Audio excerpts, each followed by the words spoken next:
Bonjour à tous et à tous. C'est un plaisir pour moi d'être en simultané sur Clubhouse et en même temps sur Zoom, dans un nouveau format qui a été imaginé et co-créé par la FCP avec son président Philippe Boulanger ainsi qu'Éric Blot, qui est créateur du speakerbureau.com. D'ailleurs, on va lui adresser un petit coucou en particulier aujourd'hui puisque c'est son anniversaire. Alors, ce qui va être important là dans ce message qu'on transmet, c'est que Philippe et Eric sont tous les deux animés par une volonté commune de mettre en visibilité un vivier de 1500 conférenciers et de maîtres de cérémonie. Et là, on observe que depuis plusieurs semaines, depuis le lancement, vous commencez à être de plus en plus nombreux, à être présents et fidèles à ces émissions. Et bien sûr, nous vous remercions chaleureusement. Alors, comment nous allons procéder aujourd'hui? Dans un premier temps, je sais que vous êtes tous et toutes très impatients de découvrir François Michalon, qui est l'invité du jour. Donc, je vais démarrer avec une interview de François. Et puis, en plus, dans un second temps, je vous laisserai justement poser des questions. Donc, celles qui arriveront en direct par Zoom, je les prendrai au fil de l'eau. Et puis, Philippe, qui viendra en appui avec toute la coordination technique pour nous aider à refaire le relais avec nos auditeurs de Clubhouse. Donc, mon invité du jour, c'est un homme qui a un parcours très riche. Il se présente comme un conseiller de décideurs, il accompagne les dirigeants, les sportifs de haut niveau. C'est un pionnier en conseil et en accompagnement à la réussite. D'ailleurs, il a mis en lumière aussi des personnalités à travers l'édition de leurs livres. C'est un conférencier professionnel et surtout, par rapport à notre sujet du jour, c'est l'auteur du livre Burnout, le vrai du faux, qu'il a coécrit avec deux docteurs, le docteur Ali Afji, qui est médecin du sport et urgentiste au centre hospitalier de Paris 2, et le docteur Alain Delabos, qui est médecin nutritionniste, le père de la chrononutrition. Donc, pour tous ceux qui font attention à leur ligne, ce dernier nom, forcément, évoquera quelque chose pour vous. Alors, François, bienvenue à cette soirée. Merci, bonjour à tous. Bonjour Léo, merci. Donc, nous allons évoquer ensemble un sujet qui est brûlant, un sujet qui peut être souvent teinté de honte, qui peut être un synonyme de maladie pour certains, une forme d'aveu d'impuissance pour d'autres, dans un monde où faire de plus en plus sur des rythmes effrénés et surtout sans prendre soin de soi, c'est presque devenu une règle de fonctionnement. Donc, c'est vrai que ce burn-out a encore, malheureusement pour nous, encore des secrets à nous livrer, des mécanismes, des origines et des ressorts. Et l'échange du jour, justement, visera à démystifier ce burn-out pour trouver des clés afin de le prévenir et de rebondir sur cette thématique. Donc, quand on parle du burn-out, d'une manière générale, on entend des termes. Alors, il y a le burn-out que tout le monde connaît. Il y a aussi des mots comme la charge mentale, l'épuisement. Est-ce que ce sont des synonymes du burn-out ou des appellations politiquement correctes pour en parler? Est-ce que tu peux nous donner ta définition du burn-out? La question est bonne. Alors, effectivement, le burn-out, c'est un mot qui est à la fois galvaudé. C'est pour ça, d'ailleurs, qu'on a donné le titre de notre livre « Burn-out, le vrai du faux », parce qu'on écoute très souvent tout et n'importe quoi sur le burn-out. Certains vont vous dire « j'ai 5 ou 10 rendez-vous dans la journée, ça y est, je suis en burn-out ». Non, ce n'est pas ça le burn-out. Et puis, le burn-out est un mot aussi qui fait peur. Peur pour certaines entreprises, peur pour d'autres personnes. Et on a également, depuis quelque temps, vu, entendu et lu l'arrivée du mot « charge mentale ». Charge mentale, on sait que vous, mesdames, par exemple, vous êtes championne du France, d'Europe, du monde, je ne sais pas, de la charge mentale, et pour cause, puisque vous avez énormément de responsabilités, de choses sur votre assiette, puisque vous avez la famille, vous avez les enfants, vous avez le foyer, vous avez votre carrière, et que par rapport à nous les hommes, on a un peu moins de choses. Donc, la charge mentale, elle existe, elle est bien là, et puis vous avez aussi l'épuisement. Là, je dirais comme bien souvent, vous pouvez être épuisé parce que la journée était intense ou parce que vous avez fait des choses épuisantes. Donc, ce sont des degrés un peu différents. Donc, il y a l'épuisement, charge mentale, et puis ensuite, on peut arriver, mais ce n'est pas une obligation non plus, on peut arriver sur le burn-out. Et là, le burn-out, c'est quand même beaucoup plus compliqué puisque le burn-out, c'est qu'il n'y a plus rien. Un matin, vous vous réveillez, je dis bien vous vous réveillez, mais il n'y a plus de jus, il n'y a plus rien. Vous ouvrez les yeux, mais il n'y a plus la force, il n'y a plus la motivation pour y aller parce qu'il n'y a plus de jus. Et là, c'est quand même, c'est un peu gênant parce que vous êtes dans un no man's land, il n'y a rien. Donc, le but, c'est effectivement d'éviter d'arriver à cela parce qu'on peut éviter, et on va en parler, et que si jamais vous êtes dans cet état-là, eh bien, on peut également en sortir, puisque moi, je sors, j'ai des clients que je sors régulièrement du burn-out et qui ensuite repartent pour une nouvelle vie. Oui, c'est sûr que quand tu nous le présentes de cette façon-là, on peut se poser aussi la question de savoir, finalement, ce burn-out continue à faire des ravages, alors soit sous forme d'épuisement, soit sous forme de charge mentale. Est-ce que tu aurais des chiffres, justement, parce qu'on sort quand même d'une période qui a été très marquante, hein, 365 jours plus et quelques, après ces confinements, déconfinements, reconfinements. Donc, est-ce que tu aurais des chiffres, justement, pour illustrer un peu sa part de marché? Oui. Alors des chiffres, oui, il y en a plein. Je dirais qu'en un an, ça a été dramatique puisque le confinement, on a fêté, entre guillemets, un an de Covid, si je puis dire. J'emploie toujours avec un peu d'humour et c'est également le concept de mes deux co-auteurs parce que même pour parler d'un sujet qui est, on va dire, qui est sensible, qui est grave, eh bien, on a un certain état d'esprit où on emploie à la fois l'humour et ça permet de dédramatiser tout ça. Donc, pour répondre à la question, oui, les chiffres, il y a 30% des Français qui qualifient leur morale en ce moment de très mauvais. Ce chiffre a doublé en un an. Donc, si déjà on a ça, c'est un signe. Tout ce qui est anxiété, dépression, idées suicidaires, c'est une catastrophe. Moi, j'ai des sociétés qui m'appellent parce qu'ils ne savent pas comment. Ils découvrent cela. C'est-à-dire qu'il est nécessaire de faire de la prévention au suicide parce que les répercussions psychologiques, les restrictions sanitaires, c'est catastrophique. Et c'est pour ça, je pense qu'en ce moment, ils sont en pleine réflexion de dire est-ce qu'on confine complètement, pas complètement, parce que les uns et les autres sont complètement confinés dans la tête, même si on est libre, mais on est confiné dans la tête. Et le souci, il est là. Donc, ça veut dire que victime d'anxiété, on est à près de 40%, troubles du sommeil qui ont augmenté, mais d'une manière exponentielle, c'est état dépressif. On constate également que 70% des personnes pensent qu'il n'y aura jamais de retour en arrière, un retour à la normale, ce qu'on appelle. Il est évident puisque tout change. Et que lorsqu'il y a des changements comme ça, l'être humain n'aime pas ces changements. Surtout que nous sommes dans une période qui est complètement incertaine. Et de cela, on n'aime pas. Donc, tous les points de repère ont disparu en l'espace d'un an. Vous voyez bien que tout ce qui est point de repère, travail, économie, finance, les liens sociaux, il n'y en a plus. On peut plus se prendre dans les bras, on ne peut plus se faire la bise, etc. C'est compliqué. Et tout ça, c'est nécessaire à garder un lien social. Et c'est pour ça qu'aujourd'hui, vous avez énormément de personnes qui ne vont plus du tout. C'est-à-dire qu'ils ont des risques psychologiques importants. Et puis ensuite, eh bien, on va sur un peu plus loin avec des chefs d'entreprise qui, eux, ont des responsabilités. Et quand vous voyez qu'il y a des commerces qui sont fermés, des restaurants qui sont fermés depuis X temps, ça crée d'autres problèmes, hein, c'est-à-dire des problèmes économiques, des problèmes avec le personnel, des problèmes de dire on s'est engagé, c'est notre bébé, on a créé cela et d'un seul coup, pouf, ça s'écroule. C'est une vie qui s'écroule en peu de temps. Donc, on peut comprendre parfaitement que ces personnes-là ont besoin d'être accompagnées. D'ailleurs, les psys sont débordés de demandes de rendez-vous. Donc, la santé psychologique des chefs d'entreprise s'est aussi détériorée. Donc, ce n'est pas évident. Alors, ce n'est pas évident. Alors, tu as parlé d'hygiène, enfin, tu as parlé de santé. Donc, on pourrait se dire, en fait, c'est une question d'hygiène de vie, c'est peut-être une manière de s'alimenter, c'est peut-être une question d'état d'esprit. Comment est-ce qu'on peut éviter, justement, finalement, de s'acheminer vers ce burn-out? La question est intéressante. Il y a plusieurs manières. Je dirais, c'est d'essayer de sortir de ce marécage nauséabond, parce que sinon, vous allez rester enfermé dedans. Donc, on constate que les personnes qui se sortent le mieux, je parle de personnes qui sont en situation de burn-out, ce sont des personnes qui ont une cellule familiale, qui ont un entourage familial qui va les aider à repartir. On constate également que les personnes qui sont en situation, là on va dire de burn-out, sont en situation de déni. C'est-à-dire qu'on dit attention, il y a ça, il y a ça, il y a ça. Et à chaque fois, elles vont réfuter non, non, tout va bien. Non, non, je vais y arriver. Non, ne t'inquiète pas.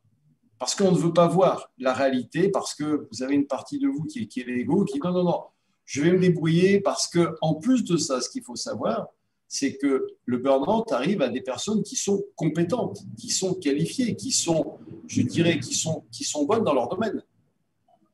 Alors que certaines fois, il y en a qui disent, ouais, mais j'ai honte d'avoir fait un burn-out. Mais non, n'ayez pas honte, ça peut arriver, c'est une expérience tout simplement. Donc n'allez pas, je dirais, rajouter de la peine sur la peine. Et pour cela, c'est de prendre un terme que j'emploie très souvent, d'essayer de prendre le plus possible de hauteur. En prenant de la hauteur, vous arrivez à voir, je dirais, la situation sous un autre angle. Et c'est d'essayer de vous entourer de gens qui sont bienveillants, je dirais, puisque c'est un terme un peu à la mode. C'est d'essayer de ne pas vous identifier à la situation. Alors vous allez me dire, c'est bien gentil, c'est bien joli tout ça, mais ça passe par tout ça. Et plein d'autres conseils qu'on peut donner, qu'on peut mettre dans le livre. Il y a beaucoup de choses à faire, beaucoup. Donc là, concrètement, pour l'éviter, en tout cas le prévenir, c'est quand même avoir une cellule familiale suffisamment, entre guillemets, solide, qui puisse être un appui, un relais, oui. Avoir une certaine forme de réalisme sur ce qu'on vit et comment les choses se passent, et puis réussir à prendre de la hauteur. Donc, comme je suis très curieuse, je voudrais savoir, tu as plein de sujets qui existent sur le marché, mais qu'est-ce qui t'a poussé de façon très concrète à continuer à accompagner des personnes justement sur cette thématique? Pourquoi tu as privilégié ce sujet qui finalement, il y a quand même un synonyme de souffrance, de mal-être qui peut être personnel ou professionnel. Oui. Pourtant, quand tu en parles, il y a de la pétillance dans ton regard. Parce que je me dis que tout est possible et qu'on peut sortir d'un burn-out. Je suis un bon exemple, si je puis dire, parce qu'on ne parle d'expériences que quand on les a vécues. Donc, j'ai eu, entre guillemets, alors, soit on va dire la chance ou la malchance. J'ai eu la chance, mais à l'époque, le mot burn-out n'était pas connu. À l'âge fatidique, pour certains, ça va les amuser, de 33 ans, j'ai explosé en plein vol. Parce que, en plus d'être conseiller pour des dirigeants, je suis aussi un entrepreneur dans l'âme. J'ai toujours été entrepreneur. Donc, quand vous entreprenez, quand vous créez des choses, eh bien, il y a toujours des hauts et des bas.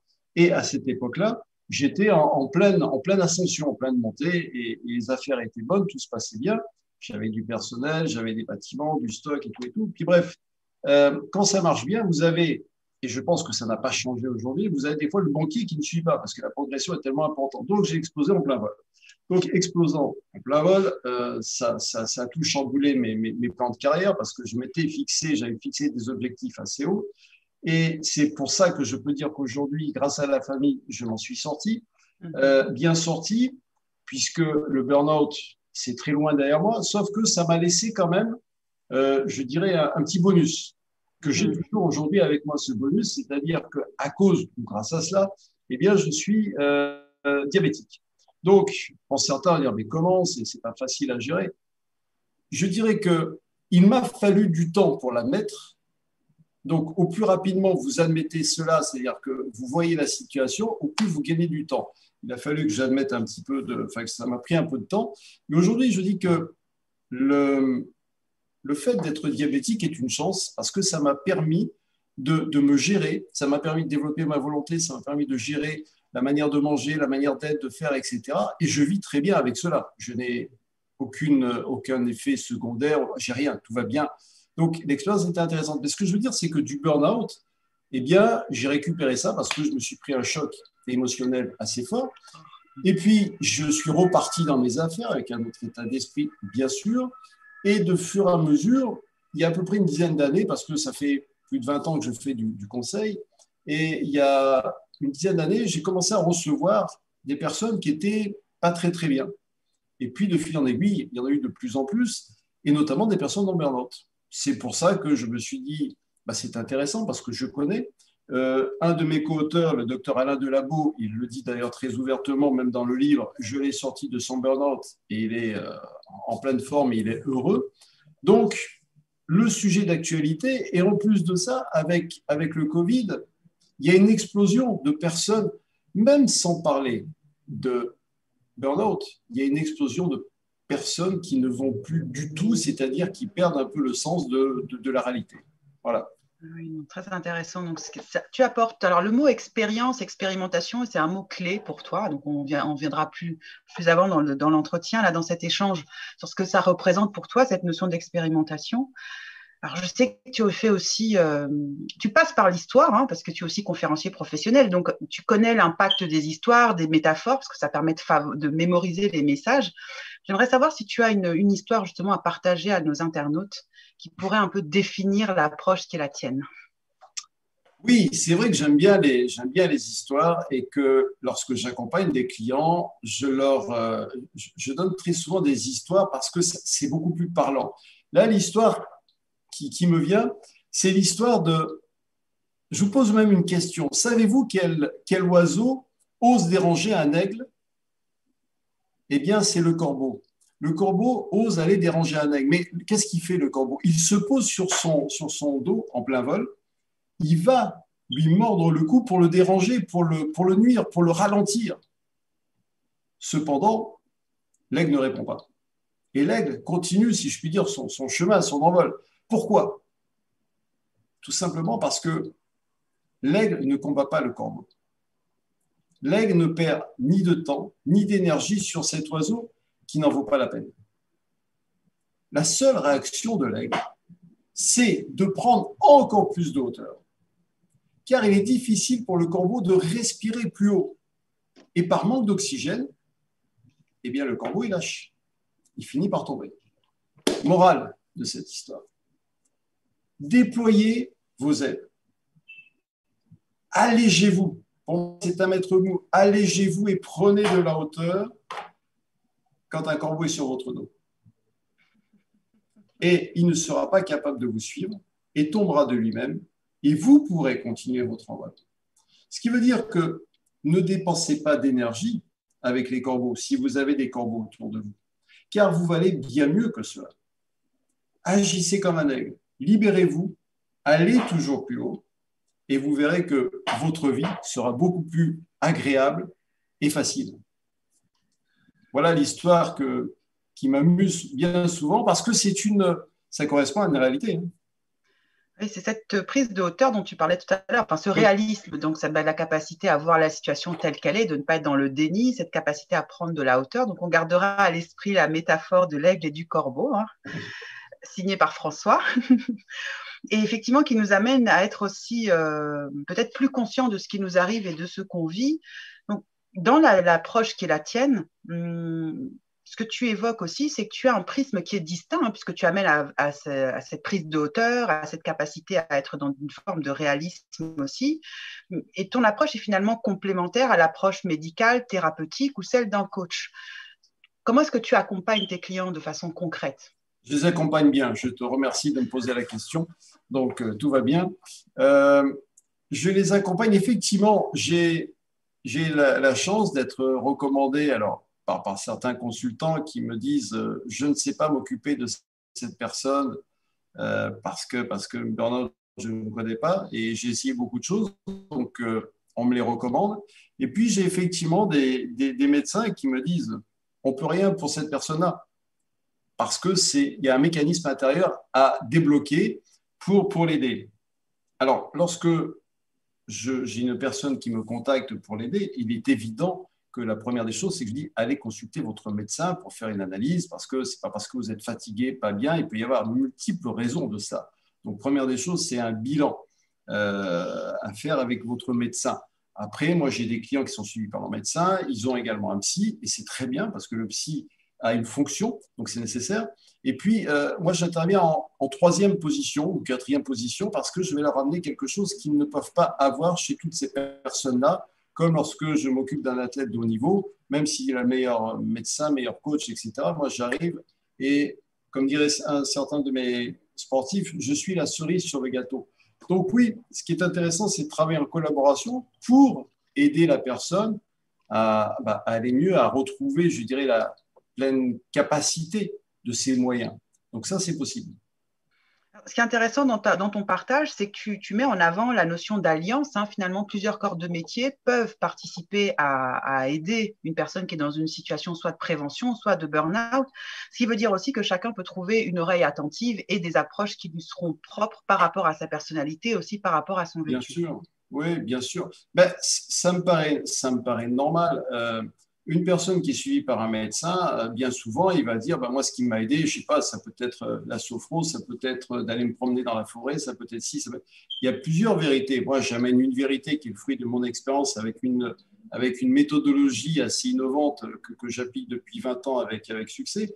Mais ce qui est intéressant, c'est ça, sachant que, et je le dis bien, je suis ni médecin, ni psy, ni thérapeute, ni coach, je ne suis pas tout ça. Il y a d'excellents professionnels dans ces domaines que je ne suis pas. Moi, je suis conseil pour des personnes, pour des dirigeants, parce que bien souvent, les décideurs, ils ont une charge qui est importante parce qu'on leur demande beaucoup. C'est comme un sportif de haut niveau, il a une pression pas possible.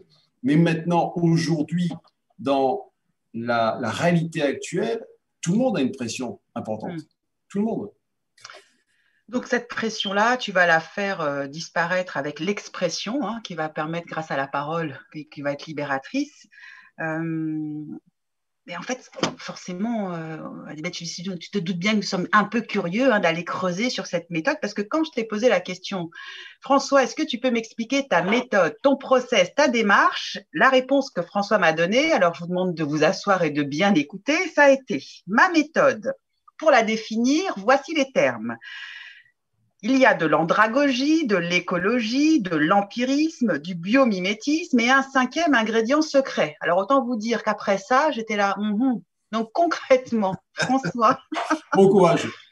Comment on fait? Ce que j'ai retenu quand même en faisant des recherches et en lisant les retours de des témoignages en fait, que font tes clients de toi, il y a quand même 2 leviers principaux qui apparaissent, c'est l'expérimentation et la notion de confiance.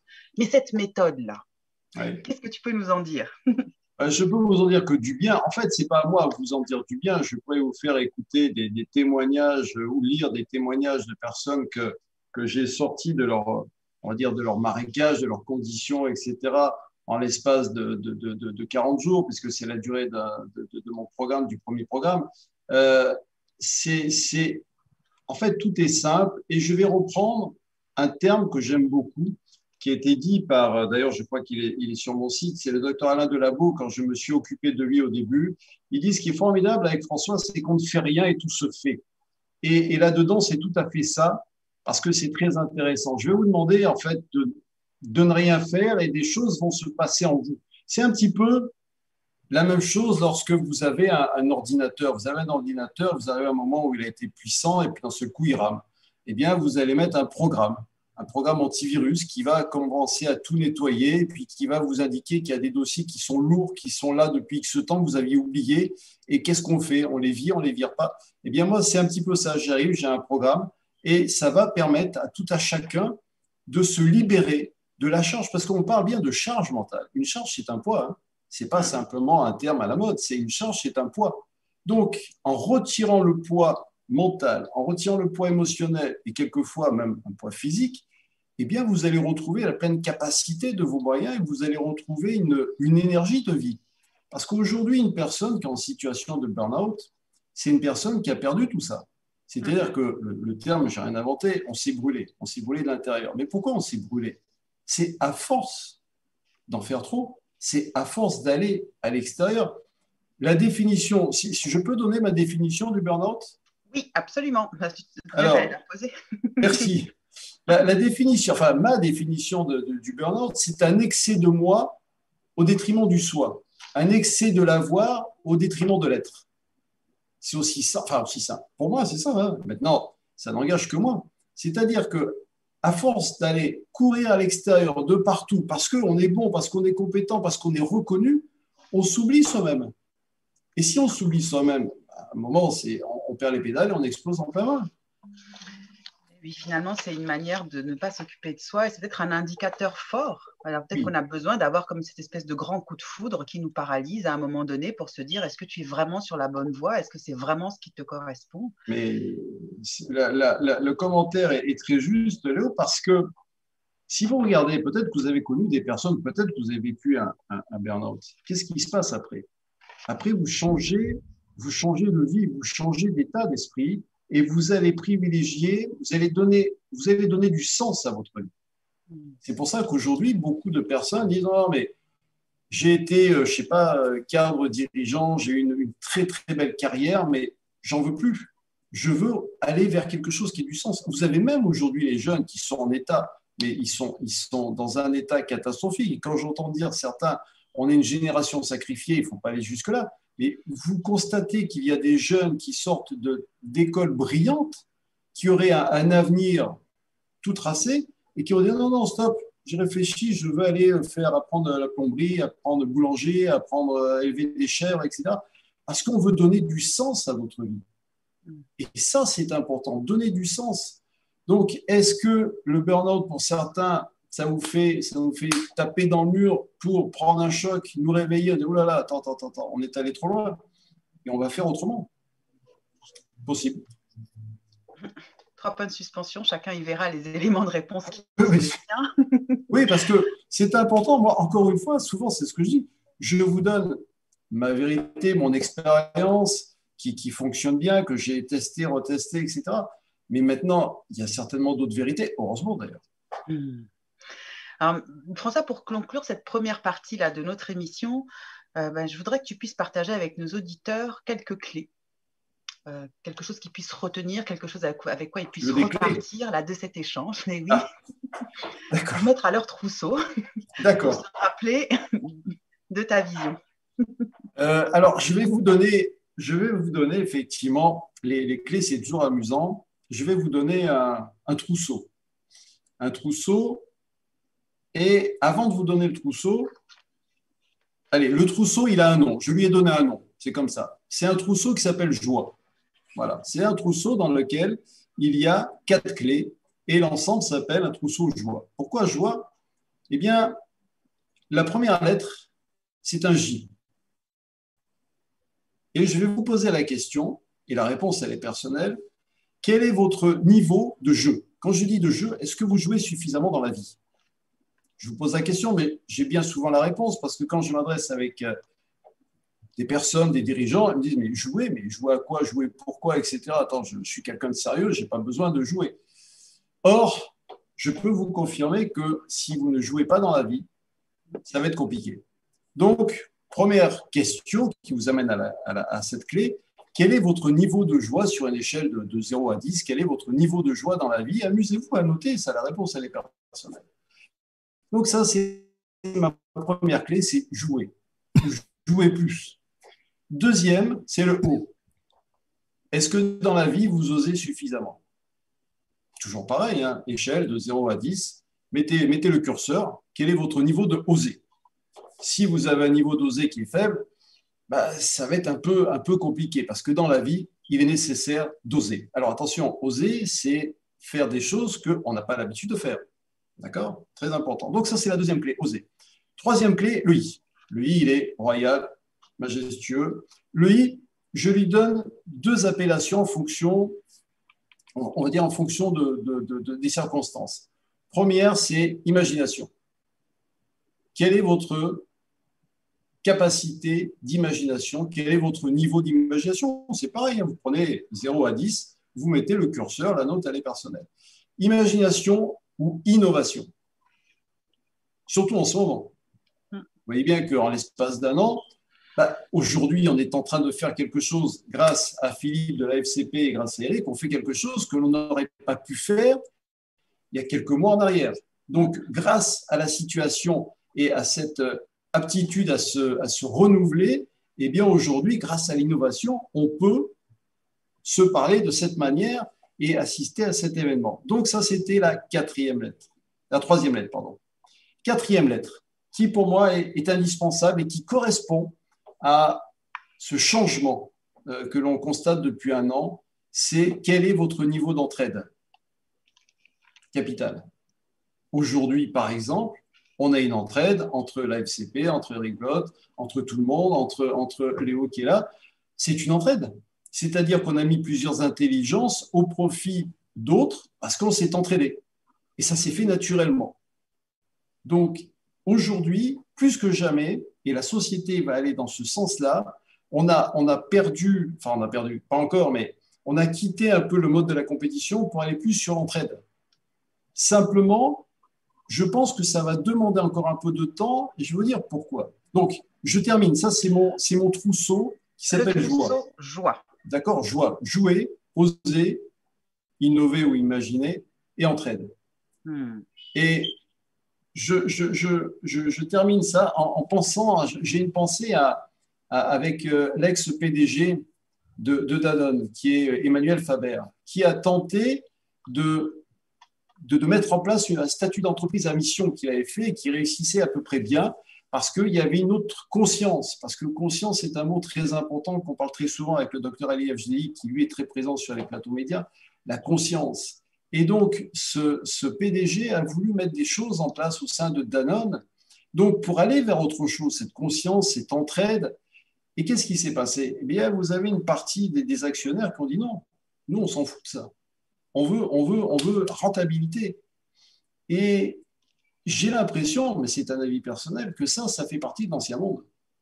Si on ne change pas et qu'on ne change pas sa conscience et qu'on ne change pas, je dirais, l'entraide et autres, ça va être compliqué et ça va faire des dégâts. C'est en train de faire des dégâts et ça va continuer à faire des dégâts.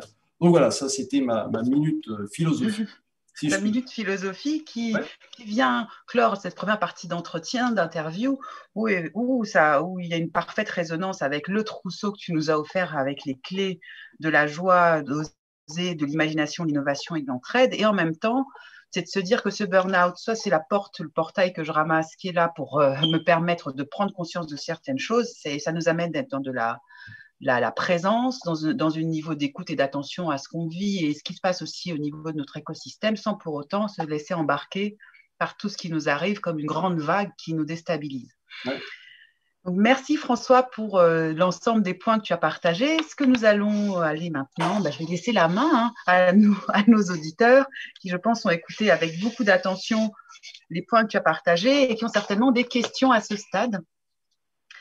Alors, je vais me rapprocher de Philippe pour voir s'il y a des questions du côté de Clubhouse avant que je puisse récupérer des questions du côté. Ok, donc alors je m'adresse maintenant aux personnes qui sont sur Clubhouse. Si vous voulez contribuer, poser une question sur le sujet du burn-out, eh bien écoutez, je vous propose de lever la main pour que je vous fasse monter sur le stage. En attendant que les personnes se proposent de monter, moi j'ai une question précise. Il y a manifestement un rapport entre burn-out et dépression. Est-ce que c'est une forme de dépression? Est-ce que c'est une source de dépression? Quelle est la relation entre burn-out et dépression, François? Bon, Philippe, on ne t'entend plus. J'ai pas compris Enfin, c'était haché. Oui, ce que disait Philippe, c'était quelle était la relation entre et la dépression. En tout cas, ce que non, il n'y a pas de relation, puisque dépression et burn-out, c'est complètement différent. Burn-out, c'est plus un excès de charge, de travail, de pensée, contrairement à la dépression qui est beaucoup plus chronique. Vous pouvez très bien être... Moi, je vois, j'ai des clients qui sont très, très bien, et puis à un moment donné dans leur vie, il y a une fêlure. Il y a une cassure, il y a un problème émotionnel, il y a un problème, je dirais, peut-être familial, personnel, et qui fait que ça commence à fissurer l'édifice, qu'on va éventuellement se réfugier un peu plus dans le travail, parce qu'on est compétent, et puis qu'un jour, on passe par la fenêtre au travail, et on va dire, il a fait un burn-out professionnel. Simplement, bien souvent, et je pense d'ailleurs que c'est pour ça que le burn-out n'est pas reconnu comme étant une maladie professionnelle, bien souvent, il est intéressant de regarder un peu plus en avant ce qui s'est passé chez l'individu. Alors, vous avez aussi des burn-out chez des mamans. Il y a des mamans qui sont en burn-out parce qu'il y a, on disait tout à l'heure, une charge de travail qui est importante, des responsabilités, surtout en ce moment. Et quand on se retrouve des fois à la maison avec les enfants, avec ci, avec ça. Donc, c'est complètement différent de la dépression. Et ce n'est pas du tout la même chose. Or, la dépression est reconnue comme étant une maladie qui n'est pas reconnue le burn-out professionnel. Le burn-out. Donc, c'est différent. Et c'est pour ça qu'on peut éviter le burn-out. Nous, c'est ce qu'on dit avec mes deux co-auteurs et amis médecins. C'est pour ça qu'on fait des interventions dans les cliniques, même dans les hôpitaux, où on s'est vu conseiller des médecins qui sont en situation de burn-out. On s'est vu conseiller des infirmiers pour leur expliquer comment faire. C'est important. Je dirais, ne vous laissez pas embarquer dans cette dans ce courant négatif aujourd'hui d'anxiété. Quitter le monde de l'inquiétude. Et Dieu sait que les médias vont tout faire pour nous mettre, enfin les médias, la société, les médias, pour nous mettre dans l'inquiétude. Quitter cette rive de l'inquiétude pour aller sur la rive de la quiétude. Parce que c'est possible. Et je peux vous dire que ce n'est pas du tout les mêmes bords. Vous ne serez pas nourri de la même manière. Alors, on me dirait, c'est plus facile à dire qu'à faire. Oui, mais là, on a que quelques instants pour vous parler. Mais c'est une piste importante, c'est-à-dire débrancher tout ce qui vous nourrit à l'inquiétude. Et si vous regardez bien, vous avez plein de médias, vous avez les réseaux sociaux, vous avez débranché l'inquiétude, aller vers la quiétude. Vous savez, je le dis, et ça peut intéresser beaucoup. Pour moi, le burn-out, ce sont des personnes qui sont en guerre avec elles-mêmes, parce que c'est un terme qui est employé aujourd'hui par notre président. Ce sont des personnes qui sont en guerre avec elles-mêmes, avec les autres. Quand je dis en guerre, c'est tout simplement parce qu'il est nécessaire de retrouver une paix en soi. Si vous perdez la paix à l'intérieur de vous, eh bien, automatiquement, vous serez en guerre. Donc, retrouver cette paix, et ce n'est pas pour rien, quelque part, qu'il y a un célèbre personnage, il y a plus de 2000 ans en arrière, qui nous dit que la paix soit avec vous. Ça correspond bien à quelque chose. On le retrouve également dans d'autres religions, traditions. La paix, retrouvez la paix à l'intérieur de vous. Si vous êtes en paix avec vous-même, il peut se passer plein de choses à l'extérieur, vous serez tranquille, vous serez dans la quiétude.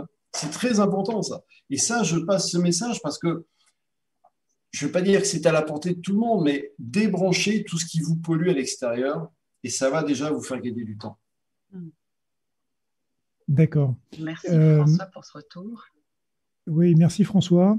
Donc oui, en fait, la manière dont tu l'as dit tout à l'heure, à savoir on se réveillait un matin, on n'avait plus de jus du tout, ça m'a fait penser à la dépression telle que l'a été décrite des personnes qui ont été dépressives autour de moi. Et c'est pour ça, en fait, je me suis demandé si le burn-out n'était pas une source de dépression, en fait. À savoir, effectivement, ça peut être un déclencheur, si tu veux, en quelque sorte. Mais encore une fois, c'est juste une question qui était basée sur mon expérience personnelle. Alors, on a sur scène, on a Gilles qui est un grand spécialiste de la qualité de vie au travail. Gilles, est-ce que tu aurais une question pour François? Avant une question, je voudrais le remercier, François, et puis lui dire que je suis d'autant plus en phase avec lui que tout ce qu'il a décrit, ou presque tout, je l'ai vécu. Je suis passé par le burn-out après 15-20 ans d'implication folle et entière dans mon travail, et avec justement cette incapacité à trouver le bon équilibre entre l'importance de mon boulot et puis l'importance de tout le reste, la vie familiale, la vie associative, etc., etc. Toutes les autres composantes de la vie avec lesquelles il faut trouver un équilibre. Et parce que je ne l'avais plus, je me suis effectivement, comme c'est le cas pour tous les gens qui tombent en burn-out, ou pour la grande majorité des gens qui tombent en burn-out, je me suis réfugié dans mon travail. Parce que là, ça allait bien. Là, j'avais un retour sur mon investissement, sur mon application. Là, je trouvais une reconnaissance que je ne retrouvais plus chez mes amis parce que je leur consacrais plus de temps à mes amis, que je ne retrouvais plus dans ma famille parce que je ne lui consacrais plus de temps à ma famille. Et pour avoir étudié un petit peu la question, je pense que François va le confirmer, il s'avère que la majorité des gens qui vivent le burn-out et qui passent par là, quand ils commencent à émettre des signes de burn-out et que leurs proches commencent à leur dire « fais gaffe à ta santé, fais gaffe à ton rythme, tu commences à déconner un peu », à ce moment-là, on ne l'accepte pas puisqu'on est justement en pleine bourre, en pleine implication, en pleine volonté de prouver quelque chose. Et c'est un peu, vous savez, le petit animal qui court et qui court de plus en plus vite dans une roue qui tourne sur elle-même. Et plus on va vite, plus ça tourne vite et mal. C'est ça. Puisque la majorité des gens qui vivent le burn-out ne peuvent pas l'accepter, ne peuvent pas se rendre compte d'eux-mêmes, je crois effectivement que c'est vachement bien d'avoir des clés comme celles que propose François. Oser, innover, imaginer, l'entraide. Et là, la notion d'entraide, elle prend toute sa valeur. Mais en même temps, puisqu'on n'est pas capable, quand on est concerné, d'entendre les signaux que nous envoient nos proches, je me dis, et ça fait partie des préconisations que je partage dans mes conférences et mes formations sur la qualité de vie au travail, c'est que il faut qu'on soit, et j'aimerais avoir l'avis de François là-dessus, sensibilisé aux signes avant-coureurs du burn-out et que l'on puisse trouver un mode opératoire pour prévenir ceux qui nous semblent montrer des petits signes Et comment faire pour qu'ils acceptent, parce que je suis bien placé pour le savoir, j'ai en tête mes collaborateurs et actrices qui venaient me dire que, attention, je commence à avoir des attitudes qui ne me ressemblaient pas d'habitude, et je ne les ai pas en... Eh oui. Oui, absolument. Mais Gilles, je confirme, j'ai dit le mot tout à l'heure rapidement, situation de déni. C'est-à-dire qu'on a beau nous avertir, non, non, non, non, tout va bien, on est en pleine forme, et puis de toute façon, les autres, ils sont comme moi, donc c'est bien. Et puis, on est porté par cette énergie qui est... C'est le feu intérieur. Hein. Il ne faut pas oublier que le burn-out, c'est le feu. Il ne faut pas oublier aussi, enfin, oui, il faut savoir, c'est comme vous voulez, que le feu correspond avec l'élément, c'est la tête. D'accord? Tout est dans la tête. Donc, le feu correspond à l'élément, à la tête, comme je disais, et il y a le mauvais côté du feu, parce qu'il y a le bon côté du feu, il y a le mauvais. Donc, on est emporté et tout ça, ça brûle. Alors, évidemment, c'est de la prévention. Nous, c'est ce que l'on fait avec mes collègues médecins. On a fait passer plein de messages. Maintenant, il y a deux possibilités. Dans les entreprises, souvent, on dit on arrive, on vient faire de la prévention. Non, non, ça ne nous intéresse pas parce que chacun doit se débrouiller, etc. Bon, donc c'est plus limité. C'est de parler avec l'entourage pour essayer que l'entourage puisse être plus sensibilisé et puisse accompagner et non pas rentrer dedans, c'est-à-dire en disant mais t'es plus que ça. Il y a une approche qui est particulière pour accompagner la personne et non pas forcément lui rendre. Et en accompagnant la personne, c'est pour essayer de la ramener millimètre par millimètre, mètre après mètre, pour essayer de la remettre dans un autre schéma. Mais si on rentre dedans, ce n'est pas possible parce que le feu brûle tout sur son passage. C'est ça. Il faut utiliser à la fois de l'humour, de la patience et puis de l'amour. C'est pour ça que la famille est très importante et qu'une personne, encore une fois, qui a une cellule familiale, le mot cellule est très important. S'il y a une bonne cellule familiale, la personne qui est fatiguée va pouvoir se reposer, n'aura pas de jugement, n'aura pas quoi que ce soit, et va se refaire une santé. Et petit à petit, son feu va redescendre, parce qu'à l'inverse du feu, il faut aller sur l'élément eau. Et l'élément eau, c'est quoi? C'est l'amour. Donc, il faut retrouver cela. Parce que vous voyez qu'on peut aller loin dans tout ça, parce que ça correspond à la réalité. Si on parle avec des personnes qui ont fait un burn-out, c'est qu'il y avait aussi, à certains moments, un manque d'amour, mais pas un amour, je veux dire, de son conjoint ou autre. C'est un amour, c'est cette énergie de vie qui est à l'intérieur de chaque individu, qu'on peut qualifier d'amour. À un moment donné, ben, il y a un manque. Et quand c'est sec, parce que le feu, c'est sec, ça brûle tout, je vous rappelle. Donc, automatiquement, il n'y a plus d'amour, il n'y a plus d'eau. Donc, vous voyez que c'est très intéressant. Mais simplement, j'ai une approche effectivement qui est différente, d'après ce que j'entends, de tout ce qui existe. Et c'est pour ça que d'expliquer la méthodologie, comme je disais à Léo tout à l'heure, c'est pas évident parce qu'il y a différents ingrédients qui fait que j'arrive à des résultats étonnants et partant du principe que chaque personne est différente. Bien sûr qu'une personne qui arrive à dire oh, je suis fatigué, je suis épuisé, je suis en burn-out. Ok, très bien, ça c'est le résultat. Mais qu'est-ce qu'il y a derrière? C'est ça qui est intéressant et qui fait qu'il y a vraiment un programme personnalisé qui permet de sortir la personne de sa situation. Alors François, tu as parlé du feu, de l'eau, donc de la nature. J'ai la question de Christian qui dit que, alors c'est sa question, hein, c'est donc bonjour, le meilleur moyen d'éviter le burn-out serait le contact avec la nature. Une promenade donc en pleine nature ou au pire peut-être l'observation d'arbres sur des photos. Bon, sur ce dernier point, il a quand même un doute. Qu'est-ce que tu en penses, François? Je dirais que la première des choses, effectivement, si vous avez la capacité, la possibilité d'aller dans la nature, c'est bien. Alors la nature, c'est un jardin, tout simplement. Ce n'est pas forcément de vous retrouver en plein milieu de l'Amazonie. C'est de garder, je dirais, il est important, surtout en ce moment, alors ce que je veux vous dire est compliqué pour des citadins, c'est de garder un contact avec la terre. Si vous avez chez vous la chance, je ne sais pas, d'avoir un jardin, un potager, même des fois sur des terrasses, on a ça, gardez un contact avec la terre parce que c'est important. Maintenant, si vous n'avez pas ça, prenez le temps d'aller une demi-heure, 1 heure par jour, d'aller marcher, d'aller dans la nature si vous pouvez, parce que vous serez en contact avec la nature qui va vous faire du bien. Pensez qu'on a la chance de vivre dans un univers qui, à saison, a une énergie différente. Chaque saison correspond à une nourriture différente. Si on respectait également cela, Philippe, si tu nous on va dire, ça entends, fait beaucoup de si avec le garçon. ça y est, ça va Si bien. on se nourrissait avec des produits sains. Pardon? Oui, donc D'accord. Si on a se le réseau nourrissait qui avec est- des produits sains, beaucoup plus naturels et non pas des produits. Ça passe? Donc je disais, Alors, si on se nourrissait oui. avec beaucoup plus naturel, c'est-à-dire moins transformé, eh bien, le corps irait mieux aussi. Oui. Parce que c'est nécessaire. Donc oui, gardez le contact avec la nature, vivez au rythme des saisons, parce que c'est important, et ça va vous permettre de mieux vous équilibrer. C'est pour ça que dans le livre, j'ai demandé à Alain Delabo, qui est nutritionniste et comme on disait tout à l'heure, père de la chrononutrition, de donner son point de vue et sa méthodologie, parce que la nourriture est importante par rapport à votre état immunitaire, surtout en ce moment où on parle de virus, de Covid et autres. Quel est votre état immunitaire?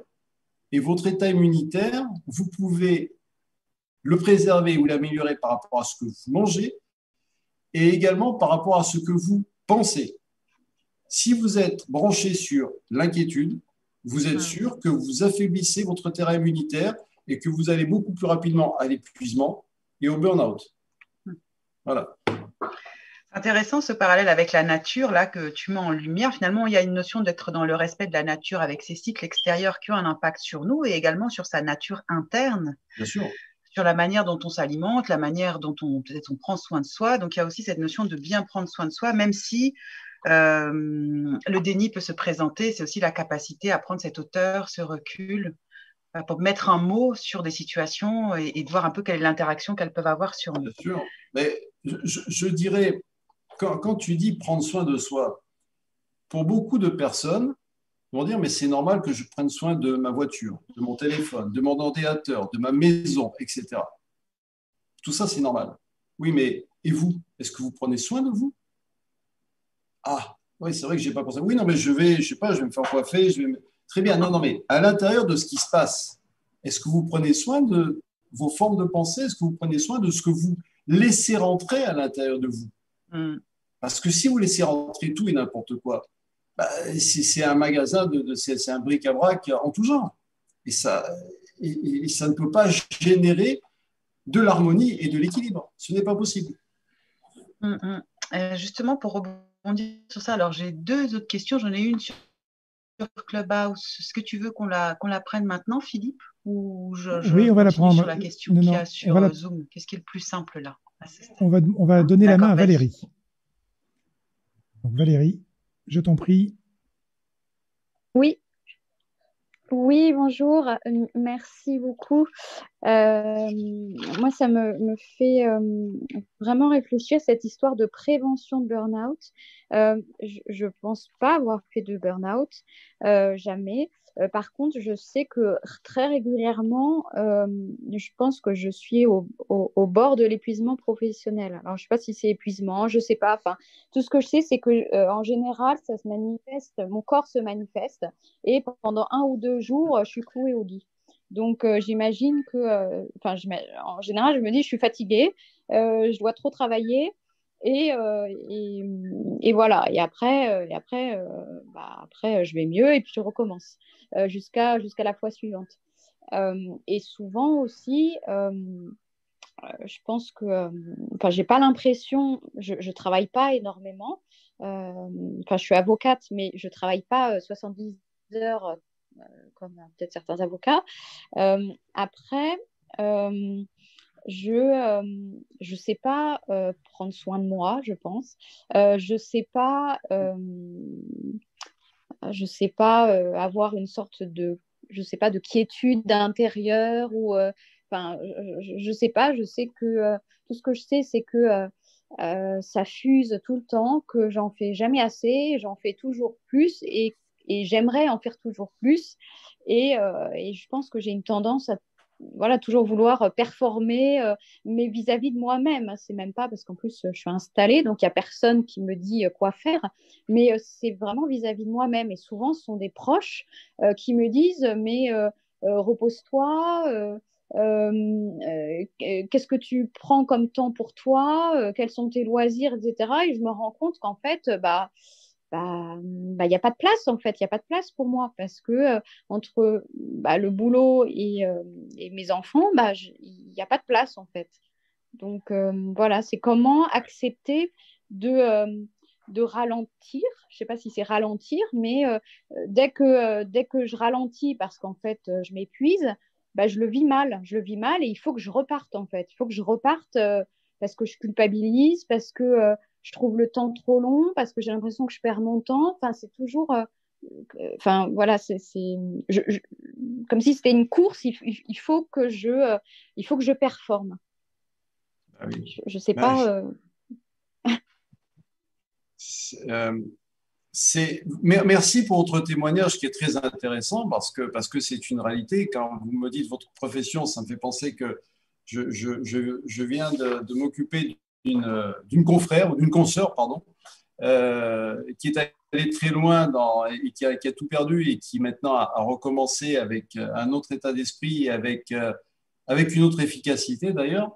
Maintenant, soyez vigilants parce que vous êtes votre propre danger.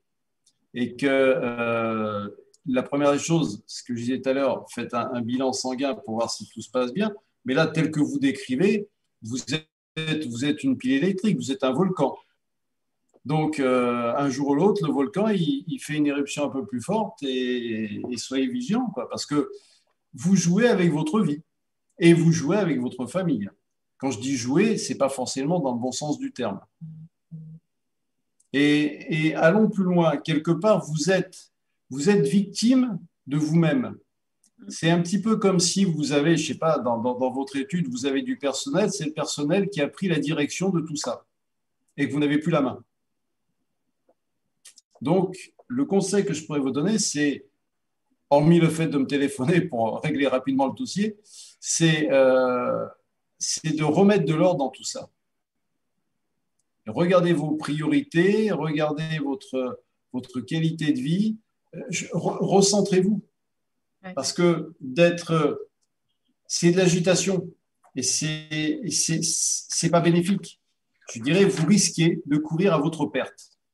Il est évident qu'après, ça peut avoir d'autres conséquences. Donc, ce que vous racontez là est intéressant, merci, parce qu'il y a plein d'autres personnes qui sont dans votre situation, mais ne vous laissez pas emporter. Reprenez la main.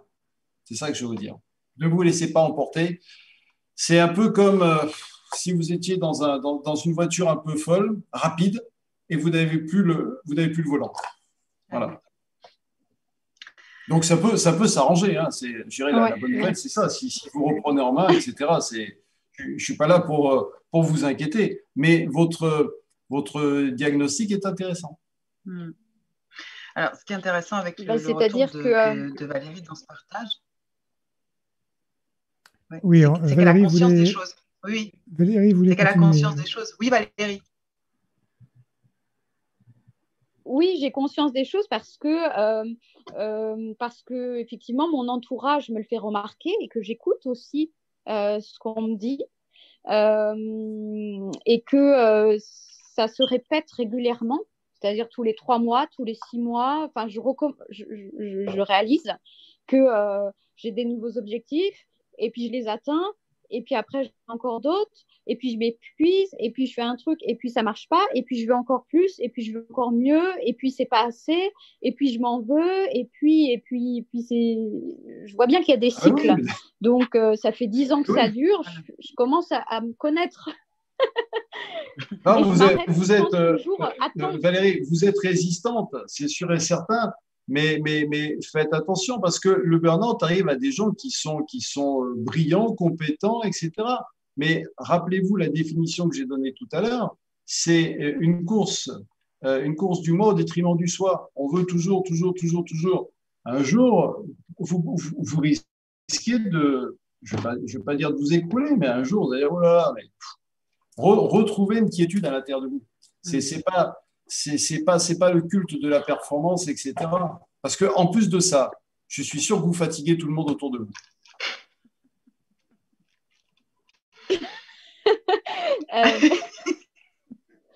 Mais en fait, je sais pas comment trouver cette quiétude, parce qu'en fait, cette quiétude, pour moi, j'ai l'impression que c'est mortel, en fait. C'est terrible. J'ai l'impression que je suis en train de mourir si je ralentis ou si... Enfin, c'est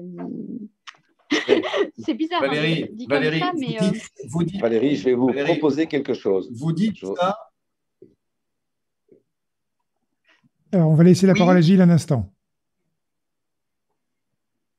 Je propose à Valérie Gilles.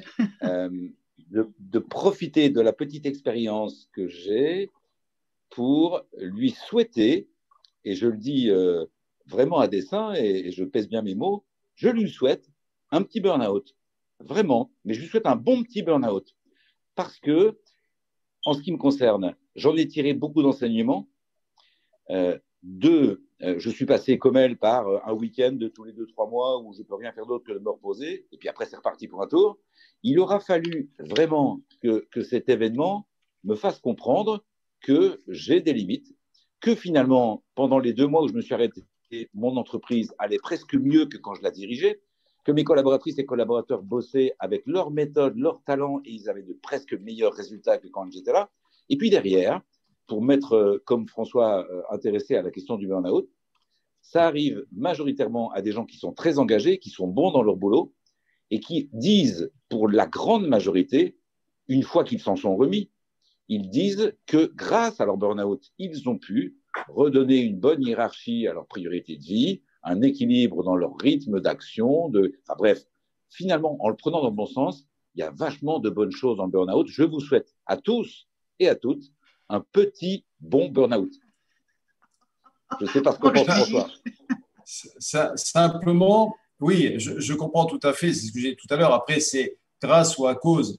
Après, c'est de dire un petit burn-out. Je ne sais pas si on peut mettre une échelle par rapport à ça, mais simplement, Valérie, amusez-vous avec le trousseau que j'ai donné tout à l'heure. Amusez-vous à regarder le curseur où vous le situez. Déjà, ça va être intéressant. Et puis, ce que je vous propose, parce que je le fais habituellement, vous pouvez me contacter. On prendra un moment pour discuter. Je vous donnerai des pistes si ça peut vous aider avec grand plaisir, bien sûr. On ne va pas vous laisser comme ça. Alors, je rebondis sur ce que François disait, c'est-à-dire que François aussi, dans ces accompagnements-là, et qui étaient très spécifiques pour la période, lui, il a fait le choix d'accompagner par téléphone. Donc, c'est finalement avec le son de sa voix qu'on arrive à faire ce travail en intériorité pour réussir à peut-être plus clarifier les choses, à plus se poser et finalement, dans l'obscurité, à retrouver cette espèce de lumière intérieure sur laquelle il vous guide dans sa démarche. Donc, je vais vous laisser prendre vos rendez-vous respectifs et j'ai une dernière question parce que nous savons aussi le temps qui est précieux pour nos éditeurs et aussi parce que nous avons plein de choses à intégrer, à digérer par rapport à ce que François a partagé. La dernière question qui est celle d'Anaé. Alors, sa question, c'est de savoir si on peut faire plusieurs burn-out ou si en fait on ne peut en faire qu'un seul. Et une fois qu'on en a fait, est-ce que grâce à ce burn-out, on peut finalement avoir un peu de vigilance et tenir le cap? Et moi, encore une fois, de ce que j'ai vu et entendu, en principe, on fait un burn-out et ça sert tellement de leçon qu'on n'en fait pas d'autres. Après, il y a une chose quand même qui est importante, c'est qu'il y a une partie convalescence, entre guillemets. C'est sûr et certain que si vous faites un burn-out et vous repartez exactement, mais ça, je ne l'ai jamais vu, mais vous repartez dans le même type de fonctionnement, évidemment, vous risquez de faire une rechute.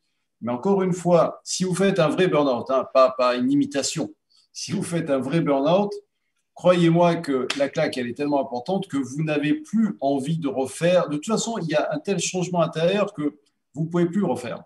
Donc, c'est sûr et certain. Mais néanmoins, il y a une période, c'est lorsque vous prenez un traitement, on va dire le traitement, il faut le prendre pendant tant de temps chez votre médecin, et puis après, vous êtes en convalescence.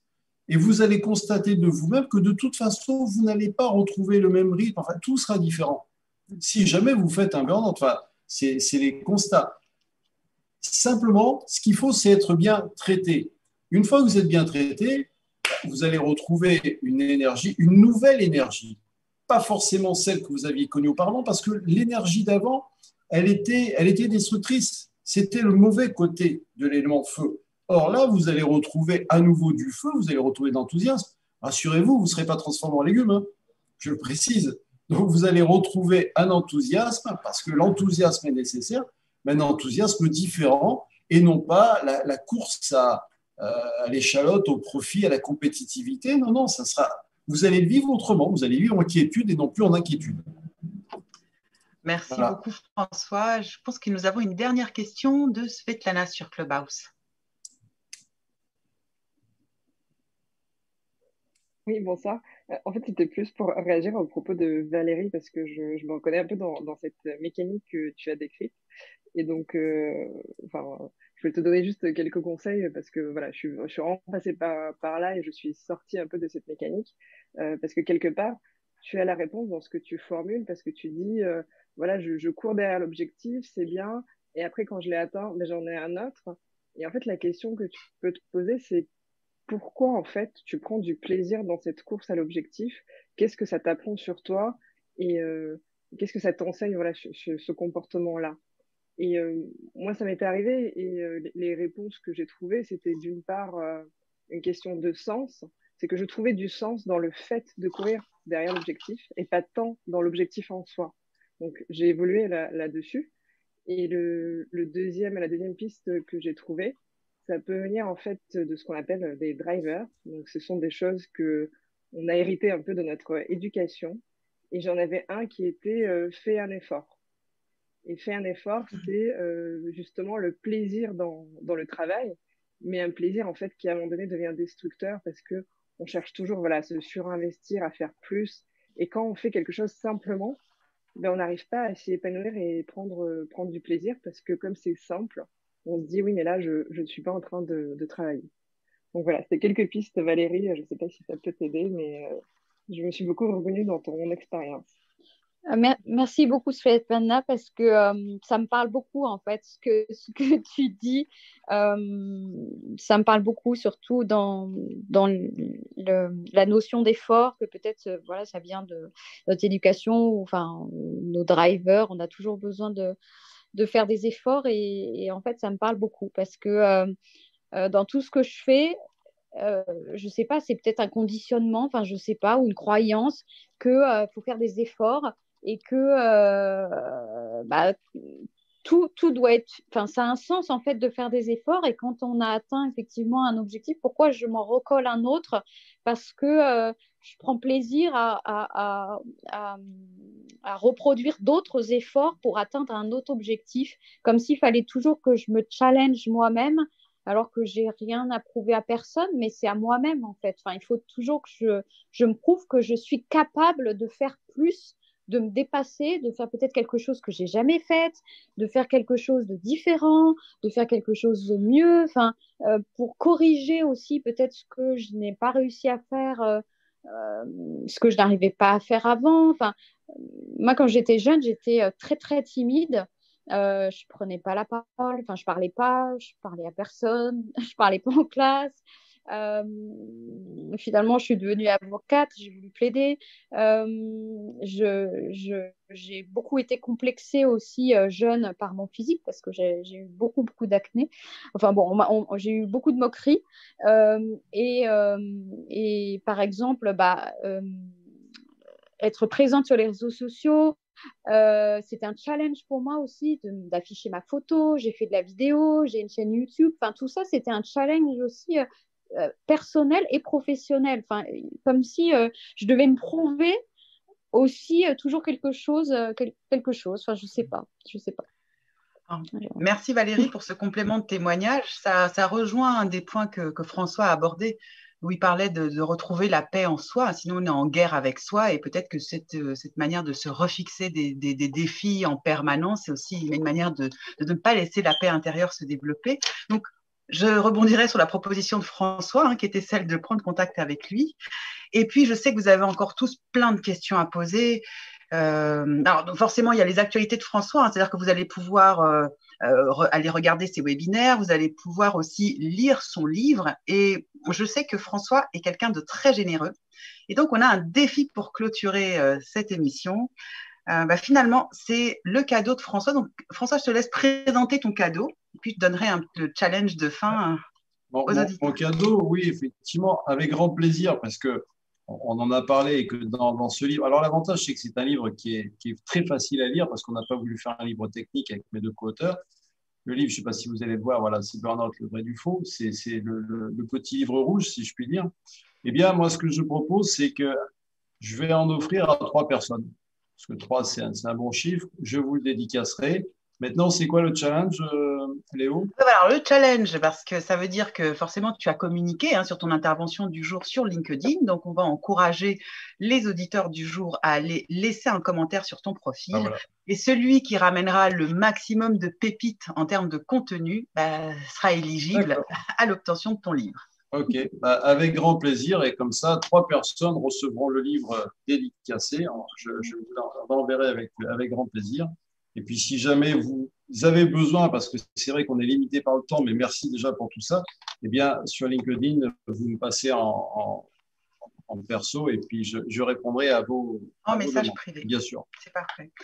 Merci François pour le temps que tu nous as accordé, pour l'ensemble et la richesse des partages qu'il y a eu aujourd'hui. Merci également aux auditeurs pour les questions que vous avez posées. J'espère qu'elles permettront d'avoir un éclairage pour continuer à travailler sur cette question en mode prévention, idéalement.